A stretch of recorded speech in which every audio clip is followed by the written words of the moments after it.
remember that there's a God who knows the answers before he even asks us questions, yet he still asks us questions. And he does that because he desires to be in relationship with us. Hello, friends, and welcome to FrontStage BackStage. I'm Jason Daye, your host, and each and every single week, I have the privilege of sitting down with a trusted ministry leader, and together we dive into a conversation to help you and pastors and ministry leaders just like you really thrive in both life and leadership. If you're joining us on YouTube, please give us a thumbs up, drop your name and the name of your church or ministry in the comments below. We love getting to know our audience better. We'll be praying for you. And whether you're joining us on YouTube or your favorite podcast platform, please be sure to subscribe to follow so you do not miss out on these great conversations. Really excited about today because I have J.R. Briggs joining me.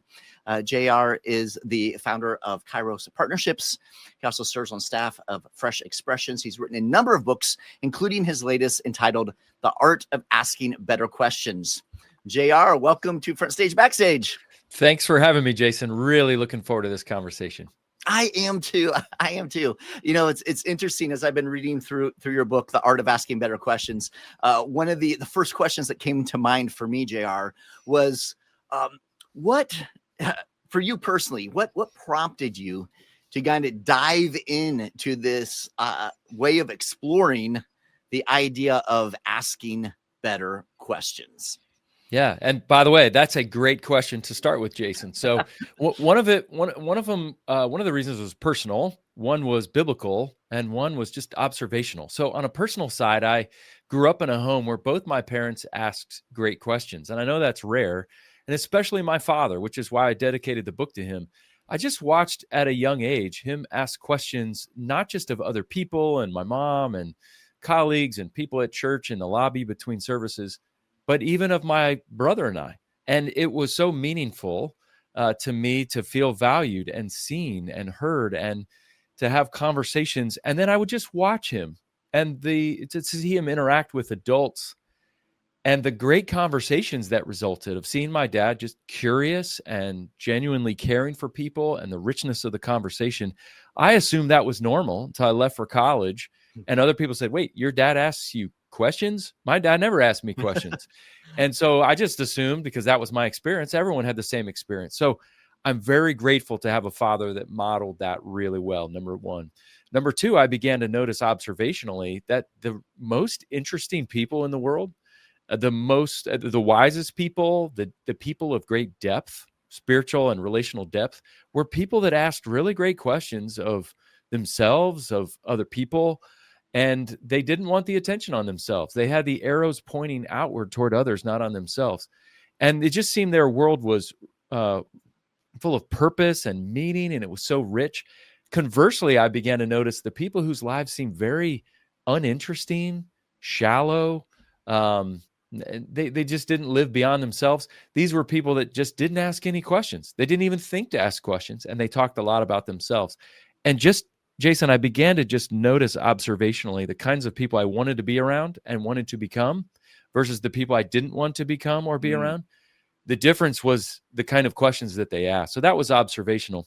And the third thing was biblical, was a handful of years ago of realizing, wow, as Christians, we study Jesus's miracles, we study his parables, we study his teachings, his conversations. We don't study his questions, and yet he asked a ton of questions.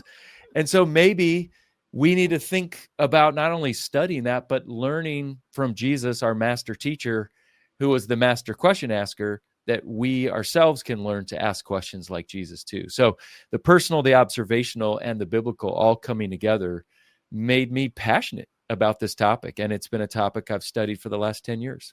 Yeah, wow, that's fascinating. I love that response to see how those different elements in your life have come together, have prompted you to lean in to this idea of learning to ask better questions and how that impacts us. You know, it's interesting because as you talk about this idea of question asking, how that gains interest from others, right? When you're engaging with them. It's fascinating because I think of just like in the realm of evangelism, you know, over the past decade, probably I've seen a massive shift from proclamation, Yeah. right, to conversation. Yeah. Absolutely. And embedded in that is this idea of asking questions. So JR, help us think through when it comes to ministry. What is the value of getting more maybe excited or more interested in asking questions rather than what we are proclaiming? Not that proclamation is wrong, but in ministry, we're often trained to share, to tell people things, So talk to us a little bit about that. Yes, there's a shift happening, but I want to see that shift happen even more. When you think about the seminary courses, we take homiletics 1, homiletics 2. I don't come across many seminary courses, and I used to teach at a seminary, where asking better questions is actually a part of the curriculum. Not just a course, but not even a book or a unit or a module on that. And so if we begin to see that, that shift is happening. We need proclamation. But here Jesus is the way, the truth, and the life. And Jesus asked over 300 questions in the Gospels alone, one in the book of Acts. And you see the amount of life change that happens through his questions. We begin to say, if Jesus valued them and he is the all-knowing, second member of the Trinity, maybe we as fallible, limited human beings can learn some things too. But also think about how so much of ministry is about trust and about connection. We obviously want people to connect with God, but before they trust God, they need to trust us or other Christians who trust God. And how do we do that? By connection. How do we do that? Through trust. How is trust developed? Oftentimes through relationship, which what greases the skids of every good, healthy relationship are questions. And so there's lots of misnomers and obstacles that exist in our world as to why we don't ask better questions. But I think ministry has to be there. I mean, that's not just evangelism, Jason. Discipleship, our preaching, could be pastoral counseling, hospital visitation, resolution, meeting with our elders. I mean, there's so many ways in which we can grow. In fact, I can't think of a single area, not just in ministry, but in our lives, where improving our questions won't enhance or improve the connection and trust we have with other people. Yeah, absolutely. And as JR, as I was reading through The Art of Asking Better Questions, I was thinking of just what you said there, all the different aspects of my life, all the different relationships, all the different places that I find myself, and how what you just said, the idea of improving the way that we ask questions makes relationships deeper, helps us have healthier leadership, as we are leading, however we're leading, whether it's in the home or in the marketplace. Obviously, pastors and ministry leaders here. And so this idea of asking better questions, there's one point that you make in the book about the difference between asking questions and questioning people. And I thought that was very, very important. And I'd love for you to unpack that for us, JR. Certainly. Yes, that distinction is really important, especially as leaders of faith, because what I am not suggesting is that we be people who are doubters, that we're questioning our faith or questioning scripture or questioning people's motives. That distinction between questioning and question asking is important. And there are other books written on that. That's not something I really want to unpack in terms of questioning faith or questioning existence. There are philosophers and theologians that can delve into that. But of really teaching people how to ask better questions, that distinction is important. And so oftentimes I teach people that you can engage with scripture deeper by asking questions. And they immediately go, "Are you questioning the validity of scripture?" And I go, No, not at all. We ask questions as a way of knowing the text and ultimately knowing God deeper, not as a way of questioning its validity, but of going, why is that there? I wonder if I were in this story, I wonder how I would be feeling if I would be feeling this way. And so there are lots of ways we can engage with others and with scripture and with God in ways that we aren't questioning God's existence, but we might be questioning, where is God? Like we read about in the Psalms. So many of the Psalms of lament. Where are you, God? I thought you cared. I mean, those are rated R prayers. Yep. And yet, instead of God saying, yeah, that guy was a fool, he said, that guy, David, was a man after my own heart, which shows us we have permission to actually ask even rated R questions of the God of the universe. And he can handle those. He's a big boy. Yeah. I love that. And I love the idea of thinking through. Oftentimes when we are talking about a topic like this of asking better questions, we're thinking about this idea of, okay, relationally, as a pastor in the church, how do I ask better questions of my team to help my team, function better and help us grow, help us be more effective in ministry? Or we're thinking about our relationships with our kids or our spouse or whatever it might be, which are all very, very important.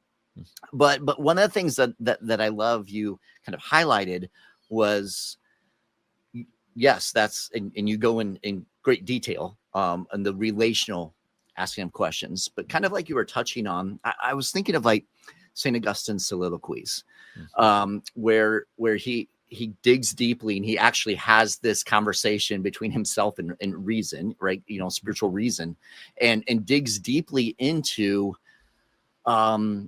his own spiritual formation, right? And it seems that I don't want to say that. Oh, maybe I will say it seems that that's kind of lacking sometimes whenever we think about what does it mean to be a not only devout and devoted follower of Jesus, but a ministry leader, a pastor. Are we wrestling deeply with these questions? So, JR, how do we think about asking good questions about those deeper spiritual formation things in our own lives and invite others to do the same?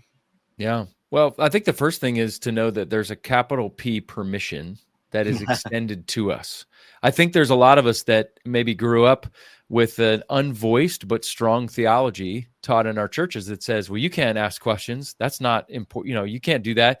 Or if you ask questions, you might be revealing too much of yourself. And so the church should be a place where we should be able to safely ask questions of each other, encourage one another to ask appropriate questions of each other with the right motive. But we do swim in a culture that pushes against that. We live in an attention-seeking age. So I think that's one of the things. But I think we also are often afraid of what we might learn. I think if we ask questions of like, why am I so angry? Or what's behind this? Or why have I been so joyless as a pastor the last few years? I think sometimes we're afraid what might happen if we actually learn the answer to the questions we're asking. And so it's just easier to distract ourselves or stay busy or to do other things. It's also inefficient, if I can say that. And in a world where ministry feels overwhelming and there are so many things pulling at us, we don't often have time to sit down and process and think through questions like this. But and I'll say something that might seem heretical, but I'll stand by it, that Jesus's ministry, he was wildly inefficient, but he was massively effective. Right. And I think we sometimes conflate the terms between efficiency and effectiveness. And so we think it'll make us ineffective if we slow down to ask better or the right questions, the best questions. But if we slow down and are quote unquote short-term inefficient in asking the right questions, it can be massively effective. And I don't just mean effective of productive and making great progress. It can be fruitful, but I think it's also incredibly healthy to just making sure we're cultivating a with God life and the richness that exists there, that then we have ministry out of the overflow of what we do, not just rushing off to the next thing and being frenetic and frantic like we often are in ministry. Yeah, absolutely. And I'd like to lean in a bit on that healthier aspect. For those of us serving in ministry leadership, serving as pastors in local churches, oftentimes we feel like there's more that needs to be accomplished than we can possibly accomplish. There's a sense of urgency, and I think there's a healthy sense of urgency when we're thinking about, hey, we're dealing with eternal questions, right? But we can often let that push us into a place where we aren't slowing down to dig a bit more deeply into our own relationship with Christ and our own makeup and where we are. Jared, how does asking better questions help us practically when it comes to being healthy ministry leaders? Yeah. The first word that comes to mind is wisdom, right? We're told to pursue wisdom above all else, as the Proverbs say. Though it cost you all that you have, purchase it, possess it. And I think that wisdom is the aperture that opens up and closes, aperture that opens up to be able to pull out and say, what matters most? Is this going to matter in 10 months, 10 years, for eternity? And also to zoom in and say, what should I be doing with my time today? And so that wisdom to know that aperture, or maybe is it telescope or is it microscope, to get really granular, or when to pull back. So that's the first one. The second one is our focus of where, there are too many priorities and not enough time. And so how in the world are we to know where and how to spend our time? And the third is cultivating that with God life, to say, God, what's the invitation you have for me today? Jesus, what are we going to do together today? God, what in me are you celebrating now that I need to embrace? What in me are you mourning that I need to confess? I mean, these are fantastic questions that can really cultivate that with God life even further. That we don't just have all the right answers in our head, but it runs wild through our bloodstream in what we're doing. And so that's and there are practices you can engage in, but those reflective questions, not just with ourselves or just with us and God, but even in community with other people, other pastors. That's harder because relationships for pastors become a little bit more complex. As Henry Nouwen says, there are two types of loneliness pastors feel: personal loneliness and professional loneliness. Right. And we need people who don't need us. And so if we can be in those spaces where people don't need us, and we can share openly and honestly around some of these questions, to be known, to be seen, to be held accountable, to be encouraged and celebrated, that can be a beautiful, beautiful space that we live lives that we aren't just allowing other people to have that experience with God, and we're the facilitators of that we actually can be in on this God life too. Yeah, I love that. Absolutely love that.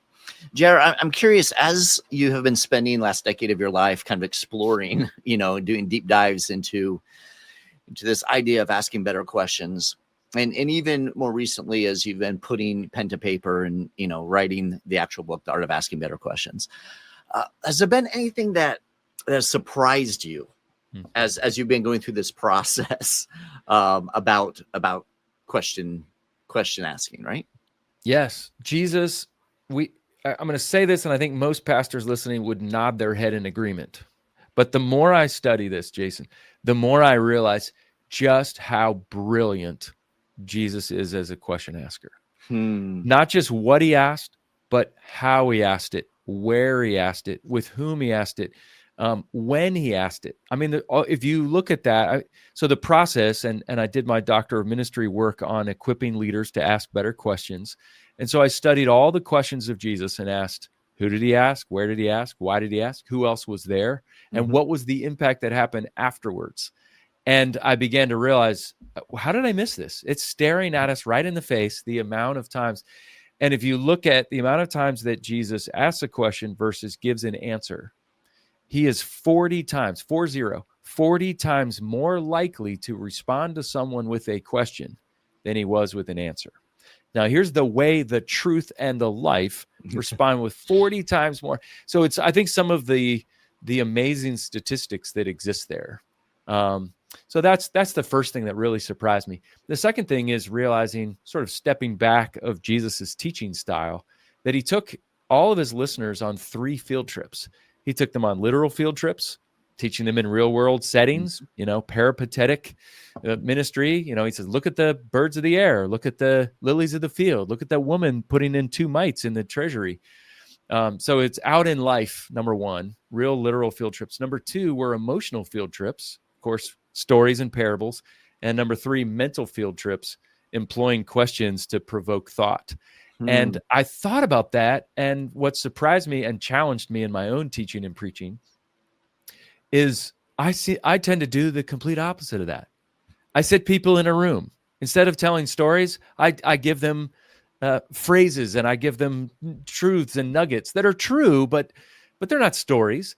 And then I give people information, but I don't often ask questions. And then I sit around and wonder, why is no one changing? And I thought, maybe, what if we flip it and we actually taught and communicated the way Jesus actually did with the 3 field trips he took people on? So those are a few things. And of course, he used rebuking questions and ordinary questions and incisive questions. Sometimes they were absurd questions, rhetorical questions that demanded a response. And so seeing the how deftly Jesus drew from the different types of questions and asking different questions of different people and different audiences, man, I'm just enamored by. I still am, Jason. I'll never get to the bottom of it fully, but the brilliance of Jesus as a question asker, that has surprised me more than anything else. Hey friends, just a quick reminder that we provide a free toolkit that complements today's conversation. You can find this for this episode and every episode at pastorserve.org/network. In the toolkit, you'll find a number of resources, including our Ministry Leaders Growth Guide. This growth guide includes insights pulled from today's conversation, as well as reflection questions, so you and the ministry team at your local church can dig more deeply into this topic and see how it relates to your specific ministry context. Again, you can find it at pastorserve.org/network. Yeah, I love that. Absolutely love that. Yeah, what an amazing example he has left for us. And interesting enough, on that aspect, how we miss it so often, as you said, rather than trying to model what he shared with us, we end up, doing things in different ways. So it begs the question, speaking of questions, JR, how do we practically engage as pastors and ministry leaders when we're thinking of how we communicate the truths of Christ? I mean, even thinking about preaching sermons and teaching, how do we practically begin to bring questions, as Christ did, more into the way that we teach and preach? Yeah, I think the first one is an awareness of how often are we or are we not asking questions? What are our assumptions or maybe our reservations or obstacles that keep us from asking questions? So I think, we can't change something unless we're aware of something. And Right. So I think that's the first thing, is why do we have a propensity to do that? If I'm honest, Jason, there are times where I don't want to ask questions because I want people to think that I'm intelligent, that I want to use my seminary education, that I want to impress people. And so I think an important question for us in ministry is, what is my motive? And of course, those are always mixed, right? We can have great motives to see people come to faith, but we also say, yeah, but I want them to like me. I want them to think I'm funny or intelligent, and so questions, it's harder to do some of those. And so it kills a little bit of our ego when we ask questions with the right motive. So just being aware and even asking, what's my motive? But the last third of the book, I try to get ridiculously practical on some ways that people can do that. And I think specifically is teaching people and giving our congregations permission to ask questions too, and reminding them there's a difference between questioning and question asking. And so one of my favorite exercises, I was taught by a Jewish rabbi when I studied at Jerusalem University College, fall of my junior year of college. On Friday mornings from 9 to noon, I was taught by a rabbi who had a room full of evangelical Christians, Christian students for the semester over on Mount Zion in Jerusalem. And he taught us something called chavruta. And chavruta is where he said, I want you to just be in conversation about a passage of scripture, but no answers. I just want you to ask questions about it. And we thought, well, really? That's interesting. He said, I know this is a new concept, and we looked at the story of Abraham sacrificing Isaac. And he said, I want you, here's your assignment for the next week. I want you to write down 100 questions that you have about the passage. And I went, 100? I could think of maybe like 6. Yeah, right. And he said, I know this is going to be tough, but I want you to ask other people with you, and then you can share your answers. You're not cheating. I want you to participate together and then bring them back. So literally he said, I want you to, your name at the top, list 100 questions, no answers. That's it. And it really pushed us. But it was a fascinating thing because we began to ask questions like, so how old was Isaac when this happened? I always assumed he was like the squirrely third grader. Come to find out, he's a middle-aged man. So then you go, ooh, why didn't he overpower his dad? Or what did the servants who were carrying the supplies think?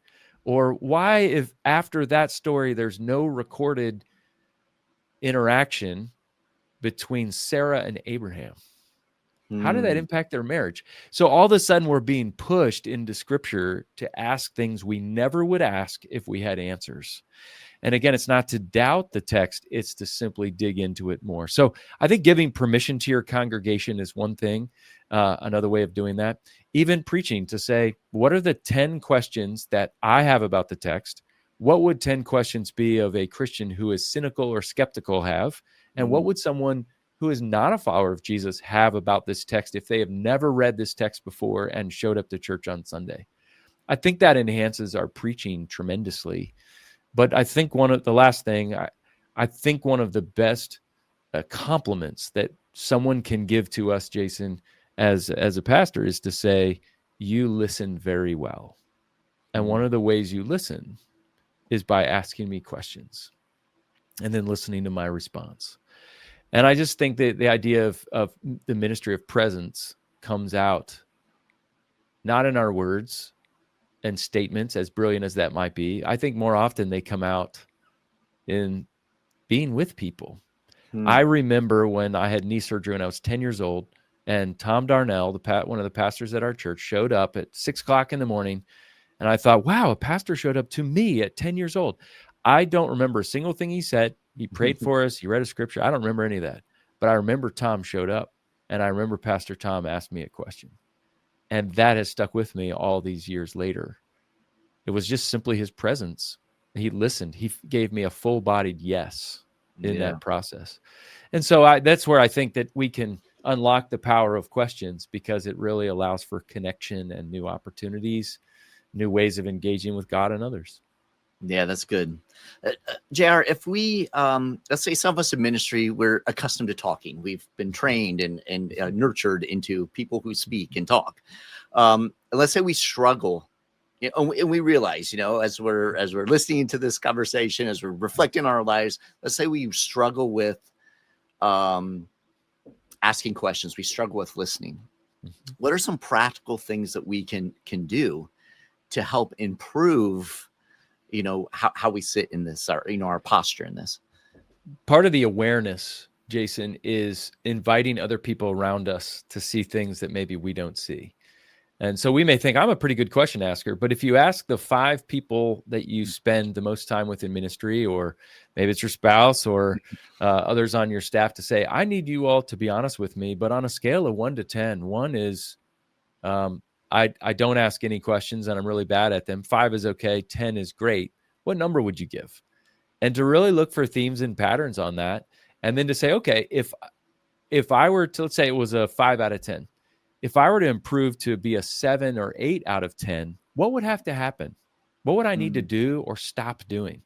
And so I'm a feedback junkie. And I think one of the best ways we grow is to have honest feedback loops and to simply ask people around us, how do you think I'm doing? Number 1. Number 2 is to help us think in terms of tennis or pickleball. Oftentimes we think we just need to take the ball and run down the field. And so instead of thinking about football, I want us to think about pickleball or tennis. The best conversations are what you and I are doing. And that's, we're hitting the ball back and forth over the net to each other. Right. And so those sorts of conversations are the best. And so just being aware of that. The third thing is to challenge yourself. What if the first thing out of my mouth isn't a statement? Can I challenge myself to ask 1 or 2 or 3 questions before I actually give an opinion or a response that ends with a period? And so I try to gamify it to say, in a conversation, without them knowing, but can I respond with a question more often than with a period? Or can I ask them an important question that they come back to me and go, ooh, I never thought about that before, or that's a great question. And to just gamify that a little bit. You're not telling them that you're playing this game, but you're just allowing you the chance to be aware and just stretch your question muscles just a little bit. So the awareness and feedback are the big things. And this is going to sound overly spiritual, but it's so rare, I have to say it. is actually regularly asking God to make you a better question asker. It's amazing how many people agree with that. But when I lead seminars or trainings on asking questions, I say, how many of you ever prayed regularly that God would make you a great question asker? Hundreds of people that I've been with, dozens of trainings, I've had one person raise their hand. And I, ask and it will be given to you. I think the Lord has a penchant to want to respond to a prayer like that. Lord, would you help me, not for my glory, but yours, to be a better question asker for the sake of the kingdom and for the sake of ministry. And I think those are just a few practical ways. There are others, but I'd start there with those who are interested in wanting to grow in that area. At Pastor Serve, we love walking alongside of pastors and ministry leaders just like you. If you want to learn more about how you can qualify for a complimentary coaching session with one of our trusted ministry coaches, please visit pastorserve.org/free session. You don't want to miss out on this opportunity. That's pastorserve.org/free session. Yeah, I like that. And what a challenge that is to us, each of us, to take that to God in prayer. I can really seek that. Love that, brother. So you wrote the book, right? The Art of Asking Better Questions. So I think in the remainder of our time here, I think we're going to flip the script a little, put me on the hot seat, allow you to be the one who asks the question. So I'm putting myself at your mercy, brother. I trust you. But yeah, let's flip the script. I'd love to have you ask some questions. Yeah, thanks. Yeah, I would love to have you share a little bit more. I know you've been doing this podcast for a little bit here. I'm curious if you're willing to share, Jason, what are one or two of the best questions you've ever been asked? Yeah, that's a great question.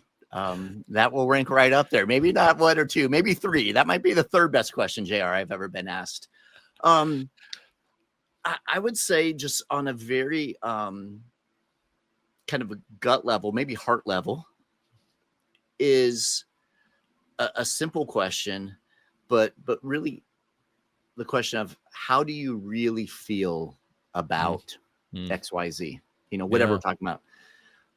Because that for me seems to, one, it slows the conversation down, and it makes me think that the person on the other side is really interested in not just the quick response, but the deeper response. Really, how do I really feel about that? That's been a powerful question. And of course, that's happened in a number of different topics or a number of different ways. So I'd say that's probably one that comes to mind first. Another question that I appreciate, I should say, and again, this goes to, I ask a lot of questions in my role, obviously, as you can imagine, but it's always interesting whenever, and this happens a lot before we, hit record when I'm talking with a guest, is them just sincerely asking about me, them just taking a moment to, hey, tell me a little bit more about XYZ. Tell me a little bit more about, now, where do you live again? How long have you been doing this? Or, hey, it's just that interest level just takes me to a whole different place, honestly. And I would love to say it happens with every guest, no shade on any guests, because lots of people are busy and that, they're back-to-back meetings or recordings or whatever. But just when there is that little bit of hey, checking in on me, I so appreciate that. So. Yeah. Thanks for sharing that, Jason. Yeah. And I'm not sure if you feel this, but a lot of the pastors that I work with and our organization works with are in what I'd call question deserts. And what I mean by that is they're always the one either asking questions or expected to ask the questions. But if they're really honest deep down, they're saying, you know what? Nobody asks me questions. And it hurts and it's lonely. And they long for that. So maybe this is a little bit more vulnerable than I was intending, but I'm curious, do you feel like that is a ministry reality for you? And or who are the ones that ask you questions regularly that make you feel seen and heard and valued? Yeah, that is a great question. Once again, I would say it is interesting. The podcasting is just one sliver of the work that I do, obviously. So in this world, it does feel like I'm asking a lot of questions naturally because of the work. I'd say stepping out of this in ministry, I'm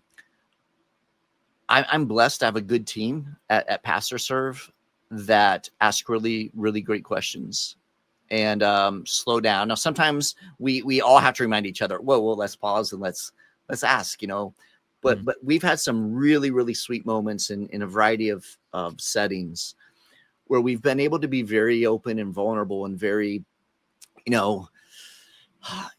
just getting real, setting aside the agenda for a moment and saying, hey, what are we wrestling with here? And I always appreciate that. One member on our team, Arthur Denyer, he oversees our Latin America region.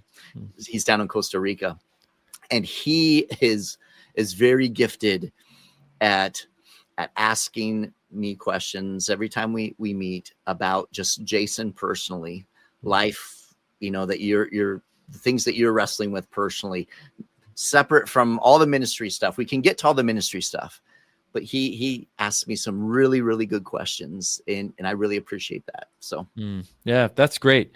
And Jason, I just want to affirm you do ask really good questions. I know this is part of your role. You've asked me good questions today, and I felt incredibly valued. I'm curious, how did you get so good at asking questions? What is it you did in the past or you currently do to cultivate a life? It's both a posture of asking good questions, but also the skill of it. Where did that come from? How did you get so good at it? I think I was a question asker from a very early age. If you ask my parents or my grandparents, I was very curious. I think I have a natural sense of curiosity. I also like to learn, and I know that one of the best ways for me to learn is to ask questions of others who, for example, you, JR, you've spent a decade digging into this whole world of what does it mean to ask good questions. And so I can learn from you. So I think some of it is a bit innate, comes naturally, that I enjoy learning. I enjoy hearing of others' experiences. What have they learned? What have they found? How they can pass it on. I think to some degree, there is a bit of, I don't know if it's rebelliousness or this like willingness, I think, to ask. I think back to even high school and college, that, questions that I would ask. I remember I had this one high school teacher, for example, and she had a reputation of being a hard teacher, and people would ask questions. And I remember even before going into that class in my junior year, me thinking, I'm not going to let that, whatever that is, keep me from asking questions. And so I did that, and people would get a little anxious. Classmates would get a little anxious, and I wasn't trying to challenge her authority or anything. I was actually trying to learn more deeply. And so there's a bit of that, I think, streak in me, a little bit of like, hey, I want to dig a little more deeper on this. I'm not going to take necessarily just what's tossed out in front of me, but yeah, I'd like to dig a little deeper. I'd like to learn a little more. What's behind it? What's underneath it? That's kind of how I think. So that's great. And if I could just ask one more follow-up Yeah. question to that. So this idea of curiosity is so important. In fact, I don't know how we ask a question without being curious. And it sounds like you are wired to learn and that you are a curious person, which is fantastic. Here's the grand question that I'm thinking about for the last several years that I don't know an answer to, but I'm curious for your opinion. Okay. Someone who doesn't have, you have natural curiosity. Someone who doesn't have natural curiosity, can you teach someone to be curious? Is it nature or nurture? I'm curious. What are your thoughts on that? Ooh, that's a good question. I haven't given that a ton of thought.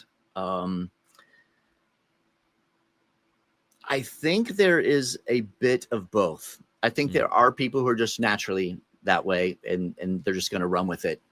I do think there's a bit of nurture. And the reason I say that is Monica and I are blessed. We have 6 kids, 6 amazing kids, different personalities. And all of our kids, I would say, are curious, but I would not say all of them are innately curious. I think there has been some nurture around that growing up in a home where there was a lot of interest in things and people pursuing different things and sharing what they're learning about different things, helped shape, I believe, some of those who maybe may not be as curious to be a little more curious. Now, they might be selectively curious, and I think we all are to some degree, right? There's certain things that we're really curious about, and we'll dive deep into that. And then there are other things we're just kind of like, not so much. But so I do think that's a little bit of both. I think there's modeling around it. There's kind of invitation into curiosity, not putting someone under the thumb and like, hey, you need to be curious. But is curiosity something that can be caught to some degree, right? And I think there is a bit of that. I think if you're around curious people, you become more curious. That's great. And if I could, I just like to ask 2 last questions, and then Sure. I'll let you take it in any direction you want. So, the quality of our lives is absolutely determined by the quality of the questions we ask God, ourselves, and others. So I'm curious, this is part A and part B. Questions with God. Is there a question you sense God has asked you, either through scripture or a prompting or through a word from someone else? So what is the most significant question you sense God has asked you? And then I'm also curious, what is a question you're currently asking God in this season? And it could be through prayer or through pain and groaning or just curiosity. So what has God asked you that's been impactful? And what are you currently, is there a question or 2 you're asking God in this season? Yeah, that's good. So the first, I think one of the most significant things that God has been asking me, challenging me with, is a question around identity. And that is, and this is a question I've wrestled with, throughout my life to some degree, but I think it's the most significant one. It shaped me, I think, more than maybe any other question. I, by nature, again, kind of a driven person. When I was young and going off to college, I won't bore you with my whole story, but very driven, had my life all planned out. I thought that I was kind of letting God know, what the plan for my life was, because I thought it was a great plan. Right. And God kind of intersected that in a pretty powerful way. And I wrestled with it for multiple years. And like I said, there's a whole story behind that, but getting to the place where God helped me see that my identity was really in knowing that I am a child of his, that I'm his beloved, regardless of what I produce. We live in a culture and a society that's high on production, that's high on, our output. And just really in ministry, I think many of us wrestle with that over time, right? It's like, we want to do our best for the kingdom. We want to do our best for God. But sometimes we get caught up in, we say we're doing our best for God, but really we're trying to do the best for us. We're trying to make sure we look good. And so this idea of resting in my true identity and God asking me, really, where do you find your identity? Are you finding it in things you're doing for me? Or are you finding it in me? I think that's been the most significant question. As far as a question that I'm asking God, probably, and I'm not, again, I'm, my kids are young adults now. And so I'm getting up there in age, but it's not like I'm at death's door. I hope not. Right. So I don't want this to sound, but I am thinking about legacy, which is interesting. I'm not really thinking about a dying. I've had this conversation with so many people. Like, I rarely think about dying. I don't know if that's a flaw of mine or not, but I like, other people are like, yeah, you never think about that. I'm like, no, honestly, it never crosses my mind. But I have been asking God a lot more recently about legacy and just really what, I want to honor God as best I can. You know, and so what does that mean beyond me? And beyond maybe a lot of things I thought it meant, you know, to live a life that's trying to honor God and to impact the world with the love and hope of Jesus Christ, right? Like we have a lot of things that we think about what that must mean, but really, God, what is that legacy? What does that look like? And what are you calling me into right now as a part of that legacy, that ripple effect of my little life, you know, and how you're using it. So yeah, those are great questions. You do ask good questions, man. You should write a book about this because you ask great questions. Make me think really deep. So thank you. Thank you. Well, thank you for allowing. I appreciate those kind words, and I appreciate for you allowing me to ask you questions, and for you being courageous, not just in conversation with me, but knowing there are other pastors that are listening to this. So, yeah, thanks for that privilege to be able to do that. Didn't mean to hog too much of the time, but I just loved hearing your story and your responses on that. Thanks, JR. I appreciate that. I want to give you now the final opportunity. You have the ears and eyes of pastors, ministry leaders, men and women who are leading the front lines of ministry right now. JR, what words of encouragement would you like to leave with them? I think the most important thing is to remember that here's a God who knows everything, and yet God in the Old Testament asked a ton of questions. Here is Jesus, the way, the truth, and the life, and he asked a ton of questions. And before we learn how to do that with other people, to just pause and to remember that there's a God who knows the answers before he even asks us questions, yet he still asks us questions. And he does that because he desires to be in relationship with us. And I just want to make sure that we don't forget as pastors that we're humans first before we're pastors. And we're humans immensely, madly loved by God. And one of the ways he loves us is by pursuing us. And one of the ways he pursues us is by asking us questions. And I just want us to reflect on the uniqueness and the specialness that we hold, that God, who created the world, who could be doing 1,000 other things, chooses to lean in with us, to get to know us, to ask us questions, even if he knows the answer, because it's a way of drawing us. That means we have immense value. And I hope that me and you and every other pastor that's listening can remember that we operate out of our belovedness, out of being loved and pursued by the God of the universe, not, as you said, because of what we've produced or what we own or how much we make or whatever it might be, but simply because we're loved. And man, we know that, we preach that, that's in our head. But if that can just run wild through all of our bloodstreams, and to realize that here's a God who knows everything and still wants to pursue us through asking questions because we are loved. That would be my encouragement. I know every pastor knows that, but it's so important. I want to make sure we don't forget it. Yeah. It's a great reminder, brother. Man, this has been an incredible conversation, JR. So appreciated it. For those of you watching, listening along, we have our toolkit for this episode, just like we have for every episode. And in that toolkit are a ton of different resources to help you dig more deeply into this conversation. We'll have links in the toolkit to JR's newest book, The Art of Asking Better Questions. We'll also have a number of resources, including our Ministry Leaders Growth Guide. And you can find that toolkit at pastorserve.org/network. We encourage you to download it, to go through it for yourself with the ministry leaders of your local church or ministry. And again, really just dig more deeply into this topic of what does it look like to ask better questions? How does that make us a healthier leader? How does that deepen our relationships? So be sure to check that out at pastorserve.org/network. JR, it's, like I said, been an absolute joy. Appreciate you, brother. Thank you for making the time to join us here on FrontStage BackStage. Well, thanks. It's been a real joy, and I appreciate your answers. Thanks for being willing to engage in the questions with me. Yeah, excellent, brother. God bless you. Here at Pastor Serve, we hope you're truly finding value through these episodes of FrontStage BackStage. If so, please consider leaving a review for us on your favorite podcast platform. These reviews help other ministry leaders and pastors just like you find the show so they can benefit as well.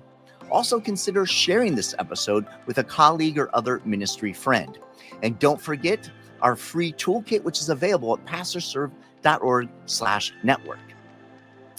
This is Jason Daye, encouraging you to love well, live well, and lead well.